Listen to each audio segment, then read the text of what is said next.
There's a difference between scarcity and being rare. Gold is scarce. This gentleman just mentioned silver and gold is the only safety. I beg to differ, my sir. That Bitcoin is safer than gold. Gold has basically failed over the past 10 years. It's down 6% over the past year. If gold didn't perform in a period that was perfectly designed for it to perform, 2020 and 2021, if it didn't perform in its most perfect environment, it's fucking broken now, guys. It's broken. And it's done its job. It's a beautiful thing.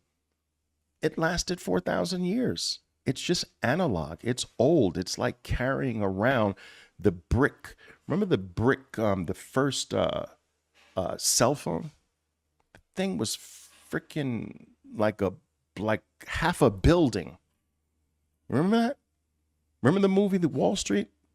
Remember the Wall Street? He's walking on the beach with this building beside his ear. You had to have the battery you carried. I had a friend who had one. I was like, wow, that's incredible. He had to hold it basically. Sometimes it would get so heavy, he'd hold it with two hands to talk. It was like freaking $1,000 a minute to use. And he didn't have just one battery pack. He had two. He walked around with like two size batteries. They were literally like the size of a car battery. Two batteries and a building. That's like gold. All right? It's broken and it's controlled. The vast majority of the gold above ground is hoarded by whom? Sovereign nations. Sovereign nations that do not want gold to interrupt their money printing. And so it is hoarded and therefore controlled by sovereign nations. And so this is what has broken the back of gold. The fact that it could be accumulated and basically hoarded by the very people it's supposed to protect you from, right? And that's its problem. And so Bitcoin has come on the scene to improve on gold in every single aspect. But doesn't the digital form of an analog item always improve on the analog item? It's never reverse, right? So isn't the digital form of an analog thing bigger and more valuable? So let's take it. Remember when you used to hold pictures in your albums? Like how many albums did you have under the coffee table? Some of you don't even know what albums are. You're that young, right? My mom used to keep like 4 or 5 albums under the coffee table and bore the neighbors to death showing baby pictures of me to them, right? Maybe like 4 or 5 albums. Now, how many photos do you have in your iPhone or your Android phone? Tens of thousands.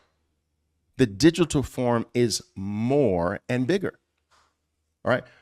Remember the analog phone with the cord on it? Some of you are too young to even remember phones with a cord on it. Yes, we had phones with a cord on it.